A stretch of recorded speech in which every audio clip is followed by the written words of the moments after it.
Okay, what's going on, guys? So, we're going to be getting into episode 4 of Ninja KAMUI. A lot of stuff happened in this one. It was really just a big setup. I'll first of all say that. The action is not this episode, but we're going to have probably a huge episode next with a lot of action. So, this starts off from last episode where at the end they had that big car wreck and Mike and his backup officer or partner are actually both like knocked out and they're out of it. And our main character, Higan, is actually on this phone call.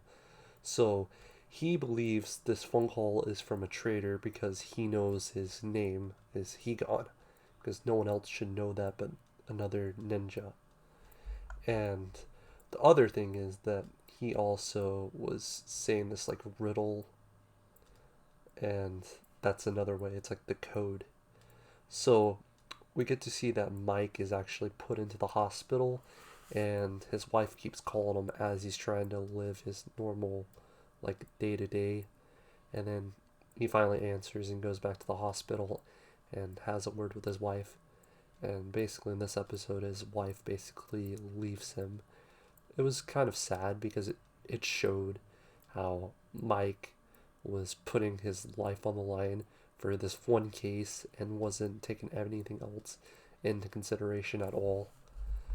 Um, she did leave a note to begin with, and he looked back at it whenever she left, sadly. So I'm guessing they're pretty much gone. And out of nowhere, he gone spawns in that same hospital, and yeah, there's that, and they're kind of just talking it up about stuff. So we get to know that his wife, the reason they're together is because they became rogues, and Mike knows they're both ninjas. And what actually happened is they broke a big rule, which is that ninjas must be emotionally detached. It's one of the rules.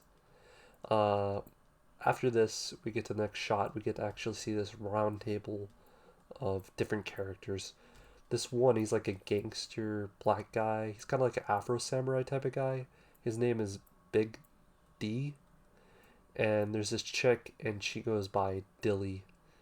And then we have that really smart guy from the whole corporation that's taken over the world. And we know that white hair guy that's overlooking our like little tech glasses guy has like these strangle powers. He strangles the guy that was making the JoJo sexual comments towards Higan. We don't really have a name for either one of those guys.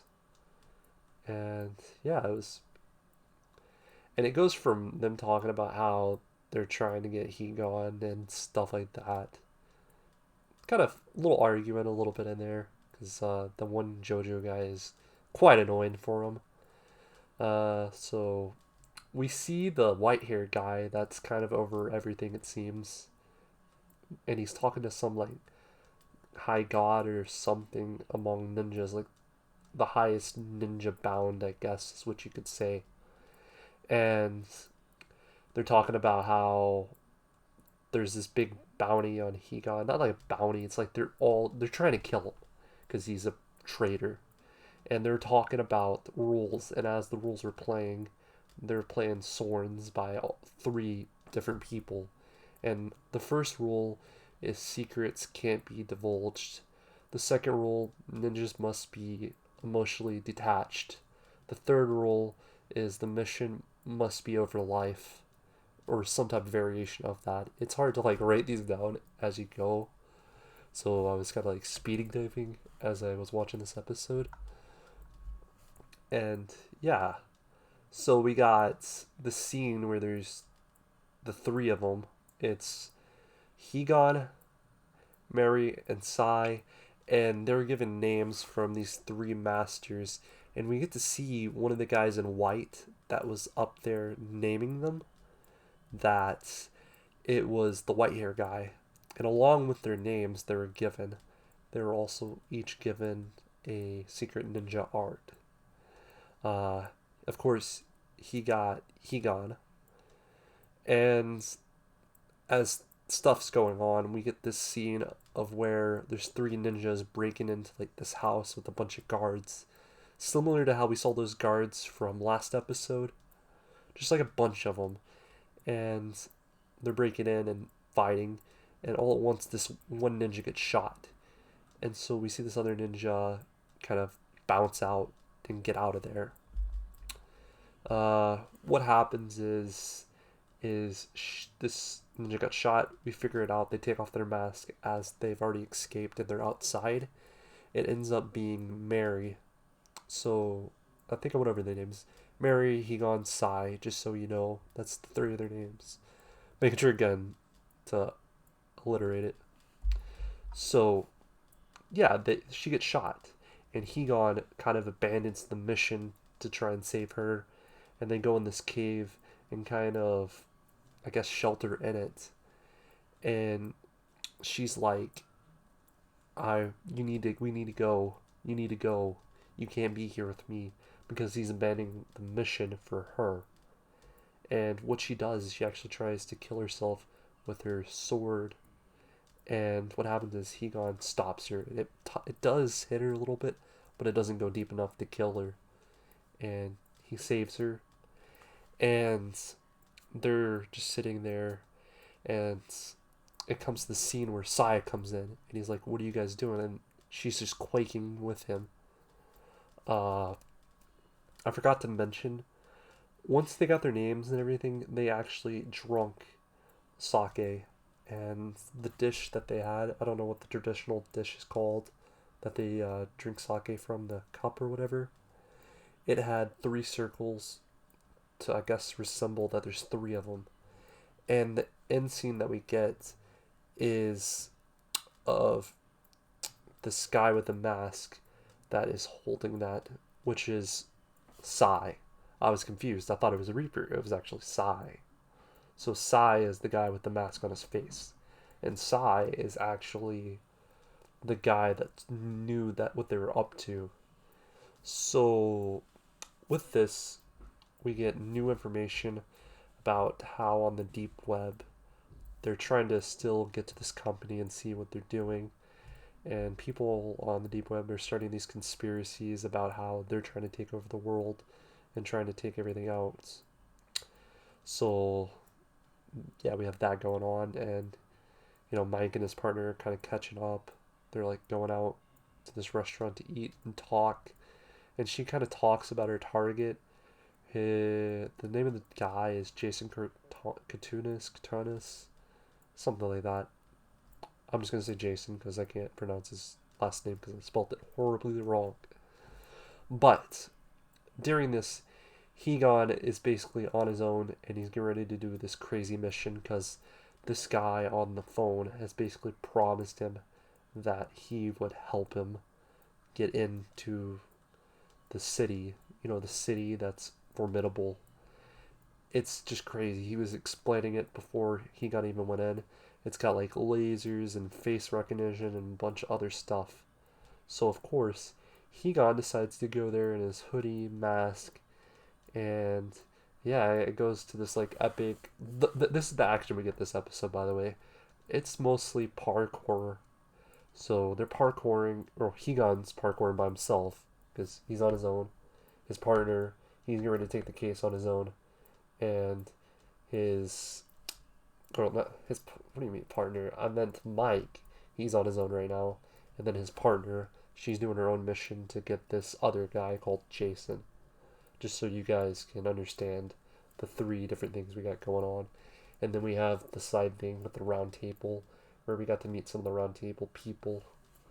So there's that chick we talked about, and then we got to learn about Big D. I just think it's a funny name that they chose for him. But we got to learn some stuff. We'll come into that.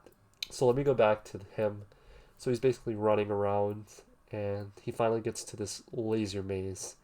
And what happens is like sweat or like some of his spit comes out, and it actually sounds off the lasers.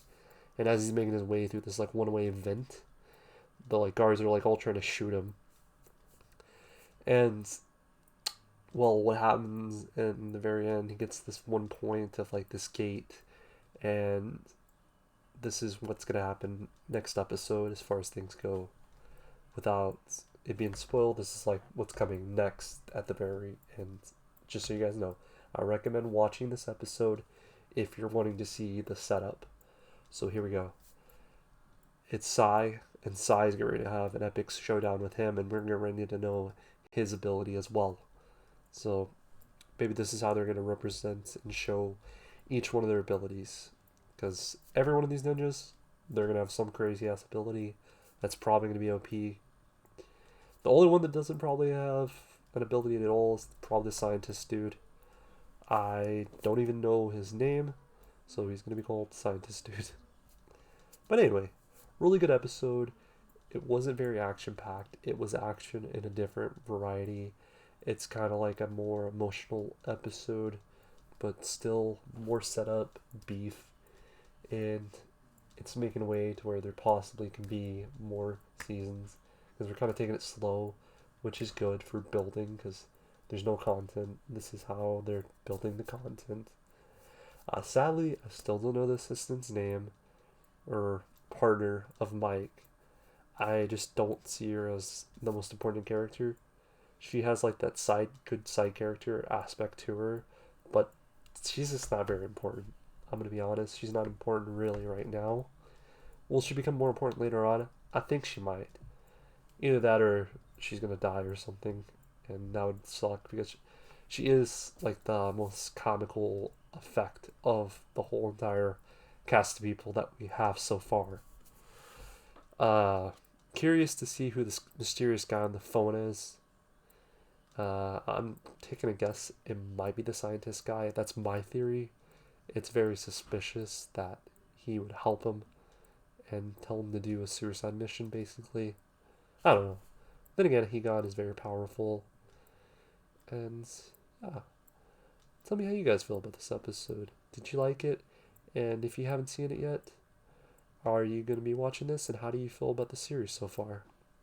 Also, I'll let you guys know what I rate it. I give it a 7.5 this episode. It's just one of those snoozer episodes that's trying to give you some information. More information doesn't hurt. Just builds a solid ground for us. Next episode, action and more. Ooh. And if you guys are watching this ahead of time, make sure to check out Toonami right now. A lot of great episodes. Naruto is going to be playing one of the best episodes. Not the best episode, but one of the best episodes. And yeah, hope you guys stay safe. And